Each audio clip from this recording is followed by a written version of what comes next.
자, 강의 시작하겠습니다. 오늘 주제는 원과 사각 속의 르네상스 비트루비안맨입니다. 우리가 중세 이야기를 합니다. 중세라는 것은 우리가 흔히 중세 명화, 중세 영주, 나는 중세 패션이다 이런 얘기 하잖아요. 그럼 중세는 무엇일까요? 시대적 구분을 하면 동서로마가 분열돼요. 그리고 서로마가 멸망합니다. 그게 476년이에요. 그럼 동로마는 쭉 이어가면서 비잔틴 제국이 돼요. 근데 이 비잔틴 제국이 오스만 제국으로부터 멸망하는 때가 1453년이에요. 그래서 476년 그리고 1453년까지를 중세라고 제가 해석하는 겁니다. 또 해석은 또 차이가 좀 있긴 합니다. 자, 중세 얘기를 하자면 영화 다빈치 코드라는 게 있어요. 이것은 댄 브라운이라는 사람이 쓴 다빈치 코드라는 소설을 기반으로 한 영화예요. 이 영화에 루브르 박물관 관장이 죽습니다. 죽어서 팔을 벌리고 누워있는 장면이 바로 비투리아맨과 닮았습니다. 그런데 이 다빈치 코드가 그야말로 남프랑스에 있던 당시에 어떤 신화적인 이야기를 다빈치와 믹스를 해서 만든 그야말로 허구예요. 그런데 이것은 천재 다빈치가 신비한 다빈치가 되는 그런 대중성으로 격상을 하는 그런 기회도 됩니다. 그렇다면 다빈치에 대해서 조금 더 깊이 들어가면 아까 언급했던 바로 비투리아맨에 대해서 한번 살펴보겠습니다. 자, 보여주세요. 이 비투리안맨은요, 사이즈가 A4 용지보다 조금 커요. 근데 이렇게 작은 것은 다빈치가 남긴 코덱스 3만 장 중에 하나입니다. 다빈치가 1519년에 죽으면서 이 사람이 기록했던 모든 아이디어의 메모장이 바로 영화 다빈치 코드의 어떤 암호, 어떠한 이야기거리를 만드는 그런 소스가 되는 것이었죠. 그런데 중세에는 어떤 것이 가장 중요했냐면 역시 신이에요. 우리는 중세 천연이라고 합니다. 천연은 늘 때때로 신을 아련하는 그런 것이 바로 지식이라고 생각해요. 그 지식의 창구가 중세 수도원이에요. 카롤링그 왕조의 이 수도원은 가장 지금으로도 완벽한 모범으로 남아 있습니다. 그 완벽함이라는 것이 고대로부터 내려오는 위대한 필사본을 가장 많이 갖고 있기 때문이에요. 그런데 카롤링그 왕조라는 것은 프랑크 왕국의 제2전성기예요. 그런데 이 도서관 이름이 성갈렌 수도원 도서관이에요. 우리가 흔히 성갈렌 수도원 합니다. 정말 아름답습니다. 압도적으로 아름다워요. 그런데 그 아름다움에 버금가는 이 어마어마한 필사본을 누군가가 무엇을 향해 찾고 있습니다. 그 사람이 브라촐린이라는 피렌체 인문학자예요. 이 인문학자가 그 먼지 더미에서 뭔가를 찾았습니다. 그것이 비트리우스의 건축 십서라는 것이에요. 그런데 이 건축 십서는 그야말로 건축에 대한 10가지 이야기입니다. 근데 이 건축에 대한 이야기가 라틴어로 쓰여져 있어요. 그리고 기원전 25년의 책이에요. 그리고 카이사르를 말하자면 종군 건축가예요. 이 종군 건축가 비트루비우스가 이 책을 만들어서 누구에게 헌정합니다. 아우구스투스예요. 그럼 기원전 25년의 이 책을 발견한 브라촐리니는 이것을 피렌체로 갖고 가요.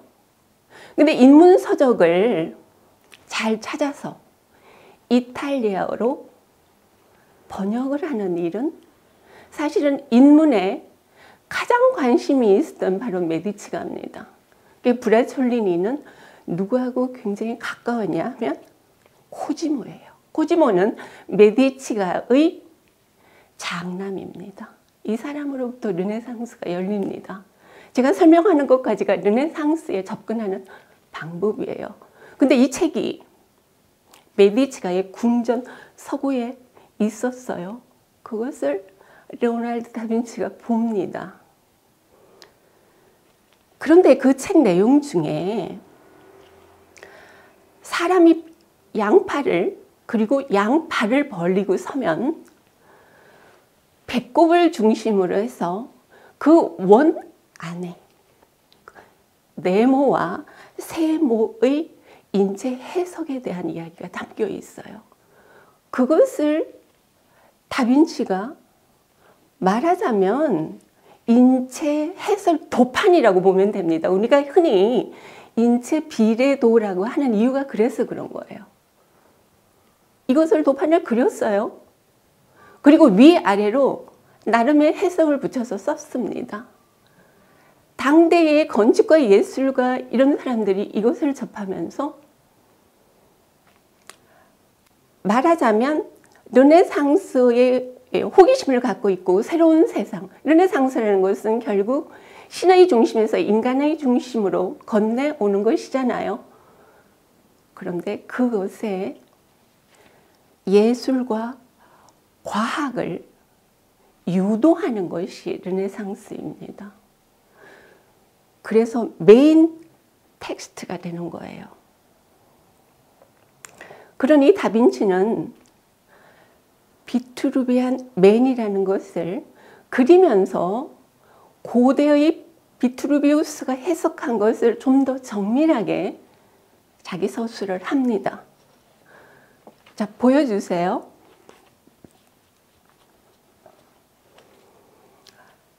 자, 이 서구가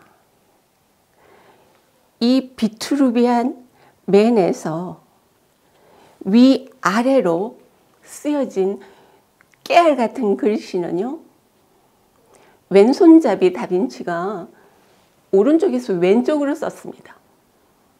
일반적으로 해독이 안 돼요. 그리고 군데군데 암호 같은 것이 쓰여져 있어요. 근데 의도적이었는지는 모르지만 아무튼 일반적 해석이 참 어렵습니다. 거울을 비추어 봐야지 원문이 들어와요. 자, 이 코덱스가 아까 3만여 장이 있다고 유추를 하는 것인데 그 중에서 1119페이지를 갖고 있는 그 1119쪽의 것을 편집을 해서 책으로 만든 것이 코덱스 아틀란티쿠스라고 해요. 코덱스 아틀란티쿠스라고 합니다. 근데 이 코덱스 아틀란티쿠스는 누가 갖고 있냐면 암브로시아나 도스관이 갖고 있습니다. 이 사람들이 1637년도 갖고 있기 때문에 이것을 한 번도 공개하지 않았어요. 근데 공개한 것이 2009년이에요. 하면서 2009년 공개해서 6년 동안 할 것이다. 그리고 24회에 걸쳐서 전시를 할 것이다. 라고 공표하면서 처음으로 그 전시에 많은 사람들이 다빈치 코덱스에 접근하게 됩니다. 그런데 이 가치는 다빈치가 1519년에 죽고 나서 이 사람은 결혼하지 않았어요. 자식이 없습니다. 그것을 정리한 사람은 그 후대의 어느 조각가가 임의로 모아놓은 것입니다. 그런데 비트루비안 맨이라는 것은 베네치아에 있습니다. 이 한 장은 아카데미아 갤러리라고 그곳에 소중한 가치를 갖고 있습니다. 그러면 비투리아 맨의 가치는, 자, 이렇게 생각하면 됩니다. 자, 원과 사각에 빗대서 인쇄를 해석했잖아요. 이것은 인간의 몸이 우주 만물을 재는 척도임을 말하는 것이에요. 이게 르네상스가 과학과 예술이 함께 문화를 이끌어가는 힘입니다. 자, 그렇다면 그 코덱스에 적혀 있는 것은 온갖 잡다한 것이 다 적혀 있습니다. 문학, 미술, 예술, 뭐 그야말로 건축, 로봇, 도시 설계, 그 아이디어가 생길 때마다 메모를 하는 메모광이었으니까요. 근데 이 아틀란티쿠스 코덱스에 비해서 이것이 더 유명합니다. 보여주세요. 이것은 현재 코덱스 해머라고 불립니다. 코덱스 해머 이전에 코덱스 레스터라고 불렸어요. 레스터라는 사람은 영국의 귀족 이름입니다. 그 사람의 이름을 따서 붙인 코덱스 명인데 이것은 70쪽밖에 되지 않아요. 그리고 다빈치가 만 5년에 걸쳐서 모아진 아이디어 모음집입니다. 근데 1994년에 세계적으로 이슈가 된 것이 크리스티 경매에서 3천만 달러에 이것이 팔렸어요. 누가 사줬을까요? 마이크로소프트의 빌 게이츠가 샀습니다. 그래서 이 빌 게이츠를 두고 20세기를 연 천재가 르네상스를 빛낸 천재의 영감을 새로운 미래로 도움을 받으려 한다라고 말하기도 합니다. 자, 이 코덱스가 갖고 있는 다빈치 이야기는 단순하게 다빈치라는 인물과 르네상스의 제한적인 것이 아니고 이 이야기 속에 가장 큰 힘을 준 사람은 이 인문학으로 또 인문세계로 르네상스를 사람 중심, 인간 중심의 새로운 세상으로 만든 코지모 메디치입니다. 왜냐하면 자금 지원을 한 사람이고 자금 지원을 했다는 것은 그만큼 박식하고 안목이 있었다는 것이잖아요. 그런데 이 다빈치는 이탈리아 사람이죠. 피렌체에서 그리고 밀라노에서. 그러나 이 사람은 1516년에 프랑스의 프랑스와 1세가 초대라는 명분으로 프랑스에 모시고 갑니다. 그래 앙주아즈 성에 특별히 다빈치를 모시고